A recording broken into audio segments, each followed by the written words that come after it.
Hi, my name is Brooke Boney and we are yarning because I want your Aboriginal or Torres Strait Islander Corporation to be an absolute deadly success.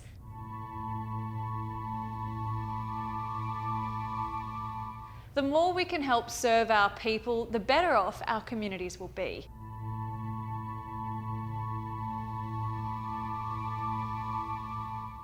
Every corporation has a board of directors, even corporations with only one member.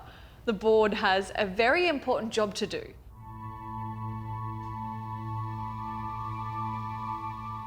Members have chosen the board to lead the corporation and make strategic decisions. To do this well, the directors need to monitor how the corporation is performing and set plans for its future direction. They look at the past and plan for the future. This business is done at directors' meetings, so directors can focus on the business of the meeting, discussions and making decisions. It helps to make sure the meeting is run well. Always play by the rules of the corporation. The corporation's Aboriginal and Torres Strait Islander Act sets out the rules for directors' meetings, but there are some parts of the law that each corporation can change in their own rule book.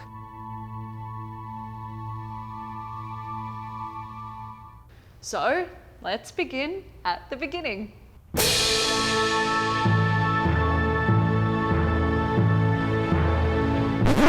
No, not that beginning.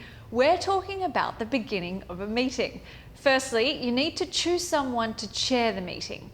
Before you choose a chairperson, think about people's personality. A chairperson needs to be able to deal with all sorts of people, listen well, and make sure everyone's voice is heard, even when they don't agree. They also need to be good at timekeeping and sticking to the agenda. Hey, Robbie. Wasn't expecting you back from uni. Yeah, finished 2 weeks ago. Home now, looking for a job. So proud of my son finishing uni. He got some great business ideas. I thought he could help us out. Sorry, Warren. You know only directors are allowed in the meetings, and Robbie isn't on the agenda. Well, what about in other business? It's best to do it right, Warren. Send your business proposal to the board in advance. That way it will give us time to look over it and do our research and be able to talk about it properly next meeting. Yeah, it makes sense, honey. Before the meeting starts, your chairperson will check there are enough directors present to be able to start your meeting and conduct business. The word for that is a quorum.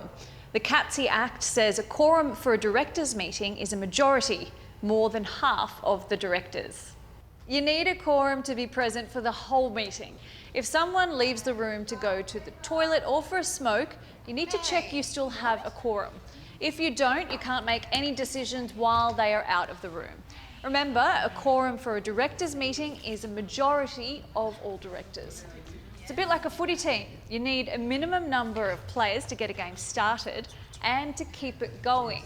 If the number of players drops below the minimum, then the match is forfeited. That's a quorum.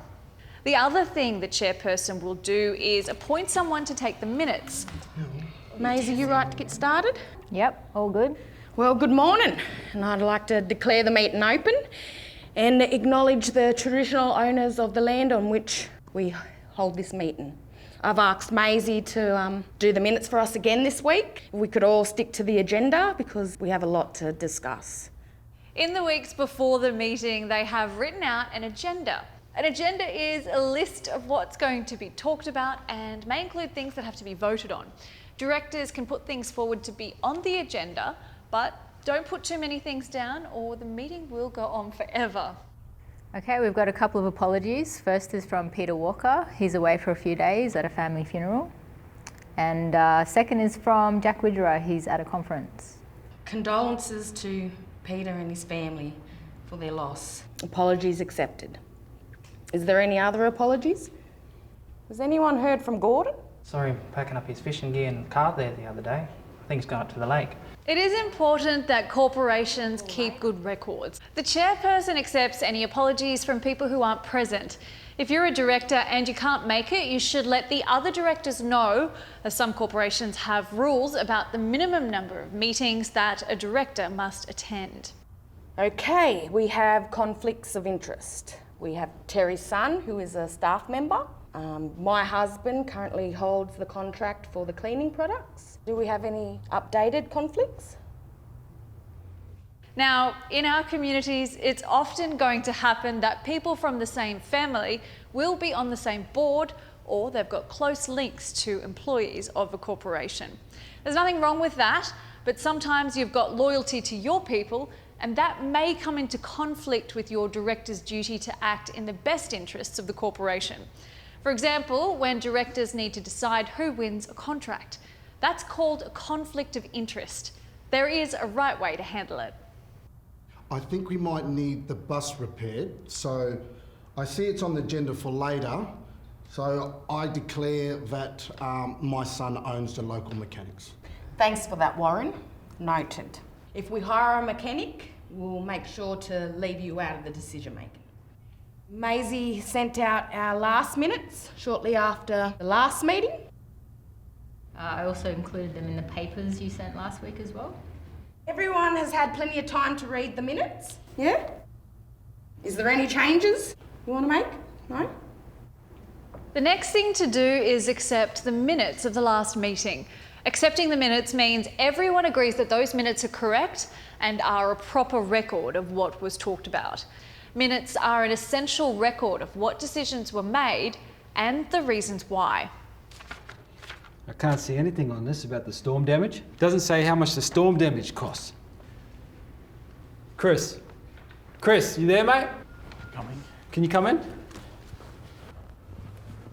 I can't see anything on here about the storm damage. Yeah, How well, much it the costs. storm happened after the last meeting. I emailed you all out of session to confirm if you're happy to pay the excess.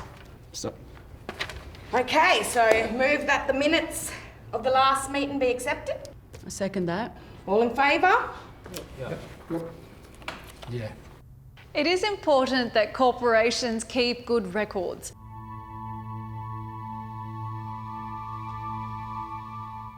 Maisie is the one who has been charged with taking the minutes of the meeting. You'll see her throughout the whole meeting taking detailed notes so she can have them to type up for the next meeting. It's a requirement of the law to keep minutes and to get them finished within 1 month of each meeting. All against? None? Minutes are confirmed. Is there any action items from the last meeting that needs updating? Only the quotes for the community centre upgrade, but we've got that on the agenda for later. Well, let's move on to the CEO and financial reports. Over to you, Chris. All directors are responsible for the money of the corporation. Even though they make decisions as a group, each individual director has a legal duty to know the corporation's financial position so they can be sure the corporation can pay all its bills when they're due.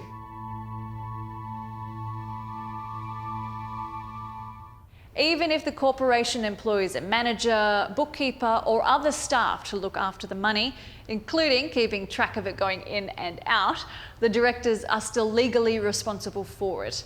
That's why they need to make sure they understand the money story well.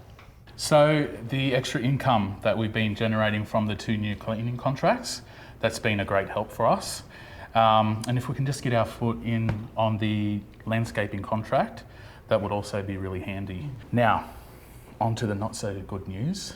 The minibus is needing repairs and it's going to cost around $1,200. Look, I know it's a lot of money, but it's something that has to be done, and soon as well, because next month the rego's due for it. So I don't know, should we consider selling it? Well, the old people rely on it, and there's bugger all transport out here, so I say no. We've spent a lot of money on that minibus. If repairs will keep it going for another few years, I say just repair it. Better than buying a new one, eh? We can't afford a new one anyway. Can we take a vote? All in favour? Yep. Okay. Hey Terry, you asked before as well how much the storm damage cost us. You can see it there, should be in the statement of financial performance. The what? The P&L income statement. It's the one showing the money coming in and the money going out. Yeah.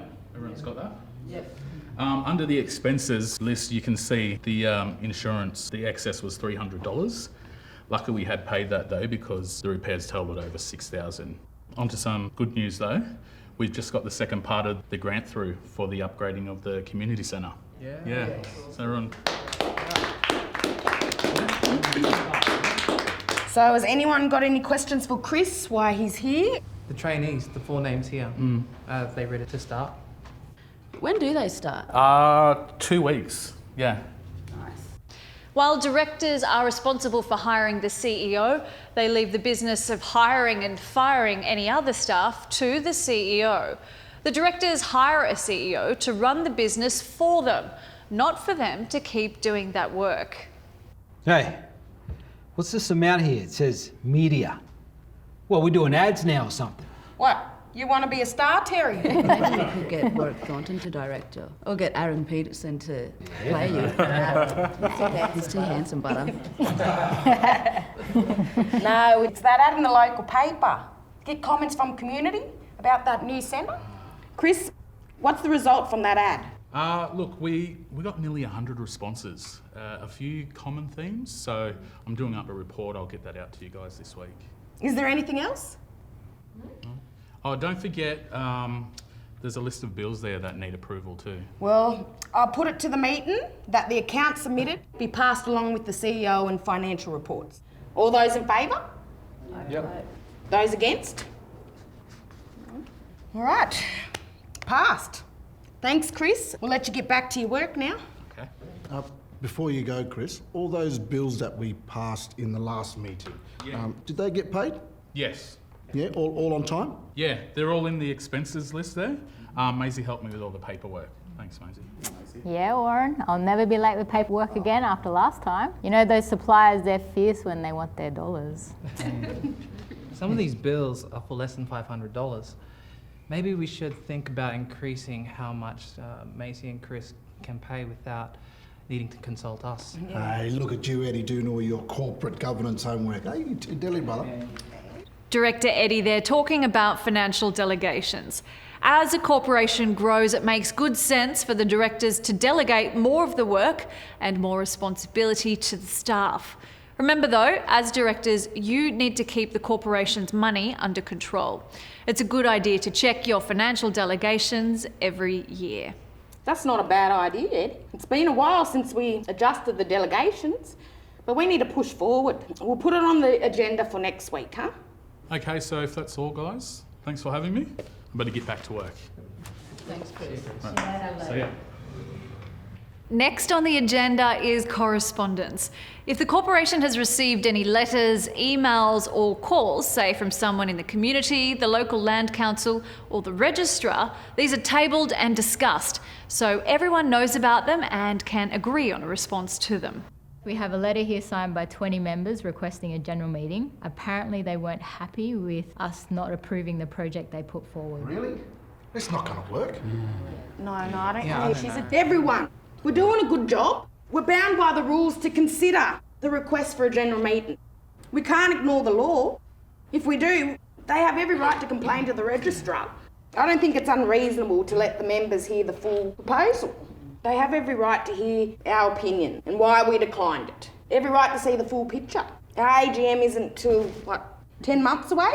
They'll get real worked up, so I move that we resolve to call a general meeting to talk about the proposed project. Also, I second that as well. Yep. All those in favour? It's important that members know and use their rights to participate in their corporation. Every year at the AGM, they have the opportunity to ask the directors questions about their decisions. Asking for a general meeting is another way if there are important things you want to talk about with your directors. After all, the directors are working on behalf of the members, and it's good to have members who are engaged and interested in the corporation's work. Next, there's Terry Simpson's letter. We've all read your letter, Terry. You might have had the wrong end of the stick there, mate. Well, I reckon this is bullshit. Jimmy makes one mistake and all yous mob gang up on him. Come on, Tez, settle. Show a little respect. Oh, yeah? His mob ganging up. Little club here now, eh? Hey, Terry, Jimmy didn't show up to work for a week. Chris called him up to try and sort him out. Look, he's had some problems, like most young fellas. But he's working through it. He'll sort them out. Just give him a chance, eh? Just hang on there. Chris is out of the office and he starts abusing the women at the front desk. There's no wonder Chris caught up with him and said that he needs to write an apology before he can even come back to work, so... As if he hasn't had enough to deal with. Tez, I know you're upset and I know that you're close to Jimmy's family, but there's a couple of issues here. Firstly, the hiring and firing of staff should not have anything to do with the directors. And Chris is the CEO, so he does that. The matter is being handled by Chris, and I understand he's sticking to the rules in the employment contract. Secondly, as a director, the responsibility is up to you to position yourself to make sure that you aren't at any advantage for yourself or your families to be getting a job here. Personally, I know Jimmy's trying hard, but as directors, we need to care about the corporation. It is our responsibility. It's our reputation. Maybe you can get him to apologise to the girls, and then we can sort something out. Yeah, fair enough. Sorry, mate. Just give him a fair go, that's all I ask, eh? Sometimes people just have problems and their behaviour can be bad. That's why having a code of conduct for staff and directors is important. You should also have policies and procedures for dealing with issues that arise in your corporation, so the right people are following the right steps. These are documents you can always refer to. Is there anything else in the way of correspondence, Maisie? Oh, there's a great pizza deal here. The rest is junk mail. Good fire starters. Hang on, Maisie, about that pizza deal. Is it for Supreme? Hey, when are you going to let someone else borrow the ute? She's sitting out there doing nothing. I can't deal with this. If you want to bring it up in other business, go ahead. I'm sticking to the agenda. So what you're telling me is, sit down and shut up. Come on, mate. There's a proper way of doing it. Trish, please remind me to bring it up in other businesses. It's really important for everyone to keep a cool head and focus on the business of the meeting. Okay, well, we'll deal with these agenda items in the order that they appear, huh? There are some items on the agenda for every directors meeting. Membership applications is one of them. Membership applications. The list is in the board papers. You've all got it? We have 8 of them, including one from Jack Morrison. They all meet membership requirements, so under the rules... Hold on a minute. Jax can't be a part of the corporation because he's a white fella. I checked with the Arnies when I saw his name on the list. I thought you have to be Aboriginal or Torres Strait Islander. Some corporations write their rules to allow non-Indigenous people to become members. But remember that the law says the majority of members must be Aboriginal or Torres Strait Islander people. Check your rules to see what your eligibility requirements are. What about that Rick? I don't like his family. Do you really think it's a good idea to refuse to accept a member just because you don't like their family? Now, we have to be fair and reasonable here, Eddie. What's it going to look like to the rest of our mob if we're out here picking and choosing who's a member? Also, Jack's application, the rules actually state that we allow non-Indigenous members. Nah, Jack's not a bad bloke. It's just his family I don't like. I reckon we should defer consideration for a couple of months. What, are you serious? You reckon you're going to change your mind over time about Rick's family? Braz, I know your families don't get along either. You're just stalling. The exact time allowed for deciding membership applications isn't set in the law. You need to process them in a reasonable timeframe though. The decision on whether or not to accept member applications rests with the directors. When you've made your decision, you have to let applicants know in writing what you decided and why. Well, I propose that we resolve to accept all of the applications for membership. I'll second that. You'll second it? All in favour? So, yep. Yeah, fine. I say no, but guess I'm outvoted, eh? The resolution is passed. As you can see, when everyone on the board gets a copy of the papers in advance, they're ready to discuss issues and make a decision. It's important too that all directors remain loyal to the decisions of the board, even when you may not have agreed or voted in favour of that decision. May, can you write yourself an action item and add them names? Add them to the register of members. Send them a standard acceptance letter. We only have 14 days to get this done right. Can you please check that their contact details are all correct and valid, and make sure that they receive a newsletter in all our notices? It's a good idea to keep a list of actions that need to be followed up from the meeting. The list should say what needs to be done, who needs to do it and by when. Each corporation must keep a register of members. The register keeps changing all year round, every time you add new members or remove some. Once a year, they're required to submit a copy of it to ORIC. That copy is called a members list, so the list you see on oric.gov.au may not include the latest changes. It's important to remember the corporation holds the actual membership register. The directors follow the agenda items one by one. Some items are for noting or accepting, like the minutes of the last meeting and the CEO's report. Other items need decisions to be made, like deciding membership applications. When there's an item that needs a decision, that's called passing a resolution. Usually, one director moves that a resolution be passed. In other words, a decision be made. Another person will second the motion to show support for the proposed decision. The directors then discuss the matter and finally they vote. The resolution that was moved or proposed is either passed or not. The tenders for the community centre upgrades. Now, we got 3 in by the closing date. In summary, I believe 2 are similar, RJ and Eden Builders and West Builders Limited. Now, we've got to decide which one. There's only a couple of $100 difference, but I've checked out their references and previous work, so either of them are good for me. So you've met both of them? Yeah, both said that they'd take on some labour for the community, so there's a double benefit for us, you know what I mean? Wait there, guys, sorry. There's something I need to say if that's okay. My sister just got married to Mark. He works as a manager for Westbuild, and what I'm trying to say is that I think I may have a conflict of interest. Good point there, Trish. Maybe we should have declared this earlier when we had the item about conflicts.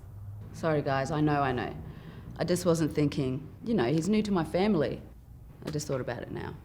At times like this, you can only have one loyalty, and that loyalty is what's best for the corporation. That may seem hard, but you gain tremendous respect by being open and honest about the conflict of interest. If something is being discussed or voted on which might affect someone who's a friend or family member, you have a duty to declare it straight away. And if it comes to a vote, you should leave the room. Okay, well, I think it's best for me to leave while you guys discuss the tenders. So if you're a board member or the chairperson, know when it's your turn to do the right thing and remove yourself from any decisions that might benefit your family. All right, well, we need to decide today which one of these 3 tenders we should award the contract to. So I think we should rule out the expensive ones for obvious reasons. Does anyone have any suggestions to decide either way? Or? You mentioned the benefit of labour from our community. I checked both the annual reports and both have good statistics for Indigenous trainees. But what impressed me the most was Westbuild offers pathway programs for Indigenous people and supports them all the way. They don't just train them up, they develop them along their career. Look, why don't we just ask them to commit to a set number of jobs and then choose the one that offers the highest number? I'd agree with that approach. But once we get the number, we need to make a decision. That'll mean an out-of-session decision. Everyone happy for that? By email? Okay. Yep. So I've moved a resolution that we reapproach both RJ Eden Builders and Westbuild Limited to ask them for a commitment in writing for a number of jobs that will be made available to the local Aboriginal community. We should set a deadline of Friday for their response. I'll second that. All in favour? Yes. All against? Right. Maisie, can you please note that as an action item for Chris with the deadline of tomorrow, asking for a response by Friday. Yep, all good. Hey Trish, come back in, sis.